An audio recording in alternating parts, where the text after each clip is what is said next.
நாங்க ஊர்ல இருந்து விவசாயம் பேஸ்டா ஃபேமிலியில இருந்தா கூட, அங்கேருந்து பிள்ளைங்களுக்காக, படிப்புக்காகவும் தான் ஷிஃப்ட் பண்ணி சிட்டிக்கு வந்தோம். அப்படி வந்த பிறகும் எங்களுக்கு மனசுக்குள்ள இப்படியே நாட்கள் போனா, எங்களுக்குன்னு ஒரு விவசாயம் சார்ந்த ஒரு வாழ்க்கை எப்படின்னு அந்த யோசனை அதுக்கு முடியுமா முடியாதான்னு கேள்விக்குறியாவே இருந்துட்டு இருக்கும்போது தான் நம்குடில் வந்து எங்க கண்ணுல பட்டுது. சுழன்றும் ஏற்பின்னது உலகம், அதனால் உழந்தும் உழவே தலை.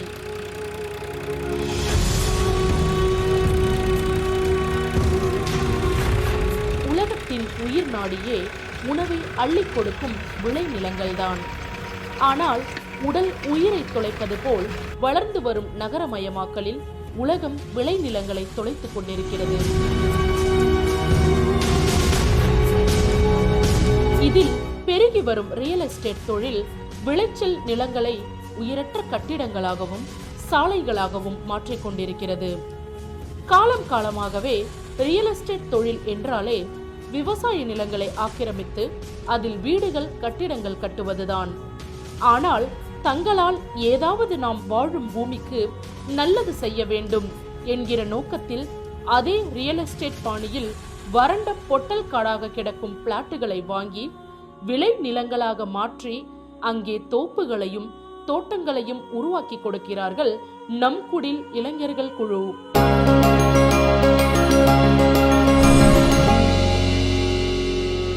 எப்படி சாத்தியம்? எங்கே தோன்றியது இந்த சிந்தனை?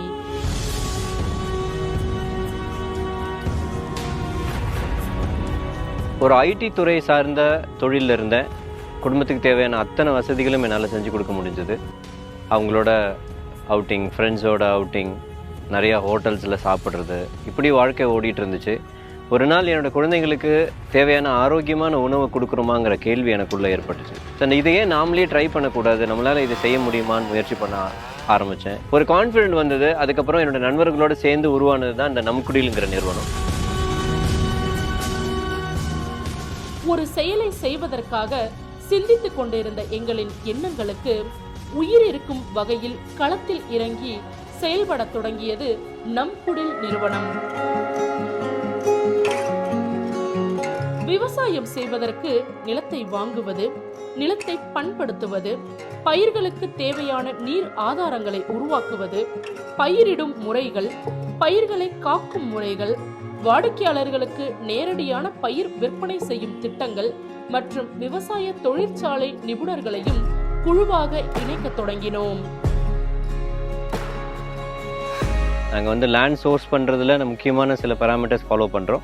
வாட்டர் சோர்ஸ், அந்த லேண்டில் எப்படி வாட்டர் சோர்ஸ் இருக்குது அதை நம்ம வேலிடேட் பண்ணிக்கிறோம். அது கிணறு இருக்கலாம், இல்லை போர் இருக்கலாம், இல்லை கிணறு போரை உருவாக்குறதுக்கான அந்த சூழல் அந்த லேண்டில் இருக்காங்கிறத நாங்கள் வேலிடேட் பண்ணிக்கிறோம். அதுக்கப்புறம் சாயிலுடைய குவாலிட்டி எப்படி இருக்குது, இதெல்லாம் சரியாக இருந்ததுன்னா அதுக்கப்புறம் நம்ம லேண்டு வாங்குறதுக்கான ப்ராசஸ் ஃபாலோ பண்ணுறோம்.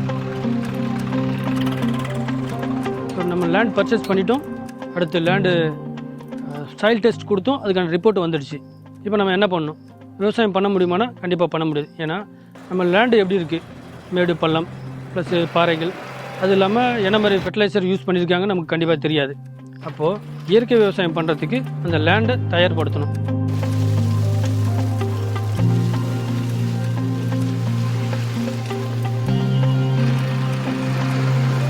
நிலத்தில் மண் பரிசோதனை செய்த பிறகு அந்த மண்ணில் விளையும் பயிர்களை அறிந்து கொண்டு நிபுணர்களின் அறிவுரைப்படி மரவகை பயிர்கள் செய்ய வேண்டுமென்றால் நேரடியாக தொழுவரமிட்டு மரவகை பயிர்களை பயிரிடலாம். அதே நிலத்தில் தோட்டக்கலை பயிர்கள் பயிரிட வேண்டுமென்றால் முதலில் நிலத்தில் பழ தானியங்களை தூவிவிட்டு 60 முதல் 90 நாட்கள் வரை நன்கு வளர்ந்த பிறகு நிலத்தை உழுது தொழுவரமிட்டு தோட்டக்கலை பயிர்களை பயிரிடலாம். நம்குடில் நிறுவனம் மண் பரிசோதனை அறிக்கைப்படி அதிக லாபம் தரக்கூடிய பயிர்களையும் விளைச்சலை அதிகப்படுத்தும் அதிநவீன தொழில்நுட்பங்களையும் பயன்படுத்தி விவசாயம் செய்து வருகின்றனர். நம்குடில் நிறுவனத்துடன் இணைந்த முதலீட்டாளர்களின் விருப்பப்படியும் அவர்களுக்கு வேண்டிய பயிர் வகைகளையும் பயிர் செய்து கொடுக்கிறோம். ஃபார்மிங் பொறுத்த வரைக்கும் நம்குடில் நிறுவனம் ரொம்ப ஸ்ட்ராங்காக ரெக்கமெண்ட் பண்ணுறது மல்டி லேயர் ஃபார்மிங் நம்ம ரெக்கமெண்ட் பண்ணுறோம். அப்படி தான் நம்ம தோட்டங்களை நம்ம அமைச்சிக்கிட்டு இருக்கோம். முதல்ல லாங் டேர்ம் ரிட்டர்ன் கொடுக்கக்கூடிய மர வகைகளை நம்ம வந்து பயிரிடலாம். 15-20 வருஷம் கழித்து உங்களுக்கு நல்ல ரிட்டர்ன் கொடுக்கக்கூடிய மரங்களாக நம்ம செலக்ட் பண்ணலாம்.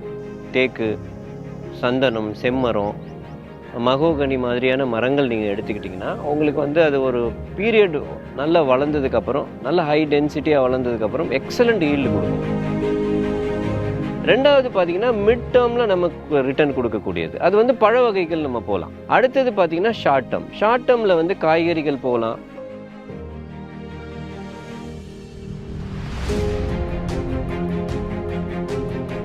இன்றைய சூழ்நிலையில் விவசாயத்தின் உயிர் மூச்சு நீர் ஆதாரம்தான். நம் குடில் நிறுவனத்தினர் தங்களின் பயிர்களுக்கான நீர் மேலாண்மையை சொட்டு நீர் பாசன முறையை கொண்டு சிக்கனமாக தண்ணீரை பயன்படுத்துகின்றனர். இங்கே வந்து நம்ம கேட்டட் கம்யூனிட்டியை பொறுத்த வரைக்கும் ஒரு காமன் வெல் ஆர் காமன் போர் வச்சு தான் நம்ம வந்து ஃபுல் ட்ரிப் இரிகேஷன் பண்ணி தான் ஃபாலோ பண்ணுறோம். ஸோ இது வந்து ஃபுல்லி சிஸ்டமேட்டடாக வந்து எந்த கிராப்க்கு எப்படி எவ்வளோ தண்ணி போகணும் அப்படிங்கிறது, என்ன டேல போகணும், இதுலேயும் வந்து நிறைய நாங்கள் மேனுவல், சில தோட்டத்தில் மேனுவல் ப்ராசஸ் பண்ணுறோம், சில இதில் வந்து ஆட்டோமேட்டடாக. சோலார்லேருந்து ஒவ்வொரு தோட்டத்துக்கும் எவ்வளோ நேரம் தண்ணி பாயணும், ஒரு செடிக்கு 5 லிட்டர்லேருந்து 10 லிட்டர் தண்ணி தேவைன்னா எவ்வளோ நேரம் அந்த சோலார் சிஸ்டத்துலேருந்து போகணுன்றது பிளான் பண்ணி மொபைல் மூலியமாக நாங்கள் ஆப்ரேட் பண்ணி தண்ணி பாய்ச்சிட்ருக்கோம். ஒரு சொட்டு தண்ணி கூட வீணாகாமல் செடிக்கு மட்டும் தேவையான தண்ணியை நாங்கள் மொபைல் மூலிமா ஆப்ரேட் பண்ணி அதை யூஸ் பண்ணிகிட்ருக்கோம்.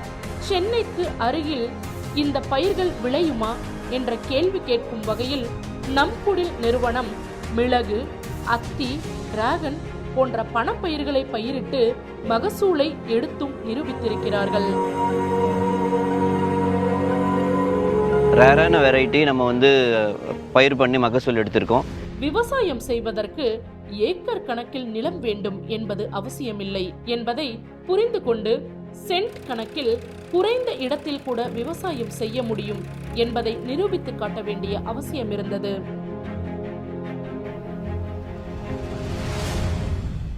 லேண்டு பொறுத்த வரைக்கும் எங்களுடைய ஓன் லேண்ட் இருக்குது. ஓன் லேண்டு கேட்டட் கம்யூனிட்டியாக நம்ம கிரியேட் பண்ணி வச்சுருக்கோம்.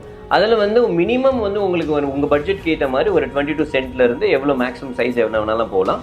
22 சென்ட்டுங்கிறது மினிமம் ரெஜிஸ்ட்ரேஷனுக்கான ரெக்குவயர்மெண்ட், அதனால் 22 சென்ட். இது உங்களுடைய ஓன் லேண்ட் இருக்குது. என்கிட்ட ஓன் லேண்ட் இருக்குங்க, ஒரு 5 ஏக்கர்ஸ் நான் ஓன் லேண்ட் வச்சுருக்கேன், நீங்கள் அதை டெவலப் பண்ணி கொடுப்பீங்களான்னா தாராளமாக நம்ம டெவலப் பண்ணி, கண்டிஷன்ஸ் வந்து ஒரு 5 ஏக்கர்ஸ் மினிமம் இருக்கணும். அதே மாதிரி சென்னையிலேருந்து ஒரு 150 கிலோமீட்டர்ஸ்குள்ளே இருந்ததுன்னா நம்ம வந்து அதை டெவலப் பண்ணி மெயின்டைன் பண்ணி கொடுக்கலாம். அதிகப்படியான மக்கள் எண்ணத்தில் இருக்கும் ஒரு கேள்வி, விவசாயத்தில் எவ்வாறு வருமானம் ஈட்டுவது? லேண்ட் அப்ரிசியேஷன், ஒரு ரிட்டர்ன் ஆன் இன்வெஸ்ட்மெண்ட் வந்து மினிமம் ஒரு 15 to 20% லேண்ட் அப்ரிசியேஷன் கண்டிப்பாக கிடைக்குங்க.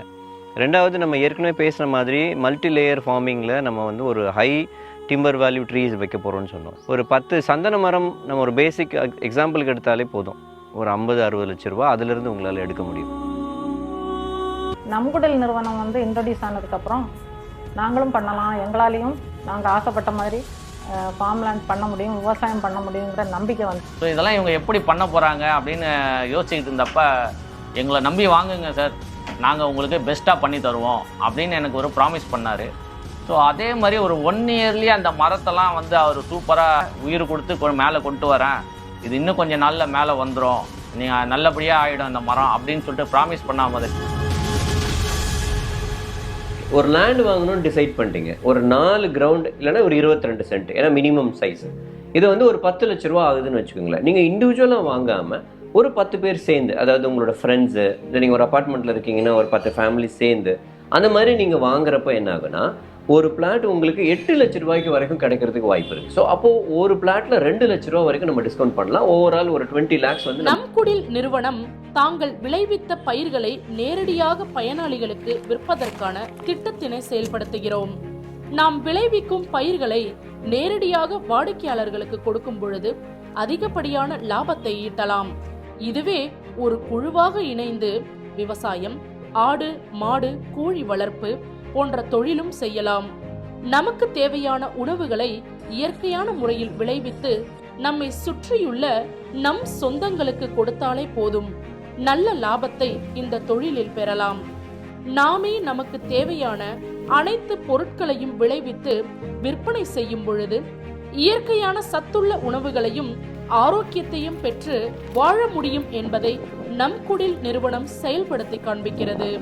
அது மட்டுமின்றி நம் குடில் நிறுவனத்தின் முதலீட்டாளர்கள் தாங்களும் தங்கள் குடும்பமும் இயற்கை சூழலில் வந்து அனுபவிக்க தேவையான தங்கும் வசதிகளும் நம் குடில் தோட்டங்களிலேயே உருவாக்கப்பட்டிருக்கிறது. அது உள்ளே போகிறப்பயே எங்களுக்கு வந்து ஒரு எப்படி சொல்கிறது, ஒரு நல்ல ஃபீல் இருந்தது. ஒரு மினியேச்சர் கிராமத்தில் போகிற மாதிரி இருந்தது. ஒரு லீவு கிடைச்சாலோ வீக்கெண்ட்லேயோ போயிட்டு இயற்கையோட கொஞ்சம் டைம் ஸ்பெண்ட் பண்ணிவிட்டு அப்படியே விவசாயம் பண்ணணும், அதுதான் எங்கள் ஆர்வமாக இருந்தது. அதுக்கு நம்குடில் வந்து எங்களுக்கு ரொம்ப சப்போர்ட்டிவாக இருந்தோம். 15 வருஷம் கழித்து நாங்கள் திருப்பி அதே இடத்துக்கு போயிட்டு ஒரு லேண்டு வாங்கணும்னு சொல்லிட்டு ஆசைப்பட்டு வாங்கிட்டோம். ஆனால் இதை எப்படி மெயின்டைன் பண்ணுவாங்கன்னு சொல்லிட்டு முதல்ல ஸ்டார்டிங்கில் கொஞ்சம் பயமாக தான் இருந்துச்சு. ஆனால் சூப்பராக மெயின்டைன் பண்ணி கொடுக்குறாங்க. நாங்கள் வந்து எங்கள் பசங்கள்லாம் போயிட்டு அந்த மாங்காங்களை அவங்களே பறித்து சாப்பிடும்போது அவ்வளோ ஒரு சந்தோஷம் எங்களுக்கு. மேனேஜ்மெண்ட் பொறுத்த வரைக்கும் நம்ம சொல்கிறத அவங்க ஏற்றுக்கிறாங்க. நல்ல அண்டர்ஸ்டாண்டிங் இருக்குது, நல்லா டெவலப் பண்ணி கொடுத்துருக்காங்க. நம்ம எதுவாக இருந்தாலும் நேரடியாக நம்ம பேசினா அவங்க அதுக்கான ரெஸ்பான்ஸ் பண்ணுறாங்க. ரெகுலராக வந்து அந்த தோட்டத்தோட மெயின்டெனன்ஸ் வீடியோஸ் அப்டேட் வருது. எங்களுக்கு அங்கே போக முடியாட்டாலும் நாங்கள் செய்கிற வேலையை அவங்க எங்களுக்கு அப்டேஷன் கொடுத்து பண்ணிகிட்டே இருக்காங்க. அவங்க நல்ல மாதிரி நினச்சி பண்ணுறாங்க. அது ரொம்ப சந்தோஷமாக இருந்தது. கம்பெனிஸ் எல்லாம் முன் வரணுங்க. தன்னோட எம்ப்ளாயி அப்ரிஷியேட் பண்ணுறதுக்கு நீங்கள் காரு பைக் மாதிரி நிறைய விஷயம் பண்ணி கொடுக்குறீங்க. அதையே நீங்கள் ஒரு ஃபார்ம்லேண்ட் வாங்கி கொடுத்து பாருங்களேன். ஃபார்ம்லேண்ட் வந்து நல்ல ஒரு அப்ரிஷியேஷன் இருக்குது. அதே மாதிரி அதுலேருந்து ஈல்டு எடுக்க முடியும். நல்ல ஒரு என்விரான்மெண்ட்டை அவங்களுக்கு நீங்கள் கிரியேட் பண்ணி தர முடியும்.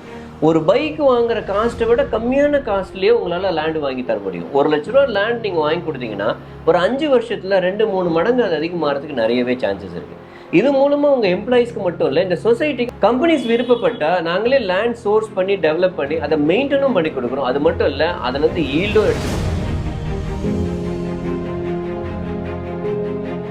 மாற்றம் ஒன்றே மாறாதது என்பது போல விவசாயம் வேண்டாம் என்று சென்ற விவசாயிகளையும் தேடிச் சென்று மீண்டும் விவசாய வேலைக்கு அழைத்து வந்து நல்ல சம்பளம் கொடுத்து நம் குடில் நிறுவனத்தின் கட்டுப்பாட்டில் இருக்கும் தோட்டங்களை பாதுகாக்கவும் பயிர்களை பேணி காக்கவும் அனுபவம் மிக்க விவசாயிகளையே பணியில் அமர்த்தியிருக்கிறார்கள் நம் குடில் குழுவினர். நான் சென்னையில் வந்து ஒரு 30 வருஷமாக தண்ணி வண்டி ஓட்டினேன். இப்போ வந்து நம் குடியில் வந்து வேலை செய்கிறேன். எனக்கு இந்த இயற்கை காற்று நல்லா நிம்மதியாக இருக்குது. பக்கத்தில் கிராமத்துலேருந்து வரோம் வேலைக்கு. இங்கே வந்து வேலை செய்கிறதுல எங்களுக்கு ரொம்ப திருப்தியாக இருக்குது, சந்தோஷமாக இருக்குது. நான் 100 நாள் திட்டத்தில் பார்த்துக்கிறேன்.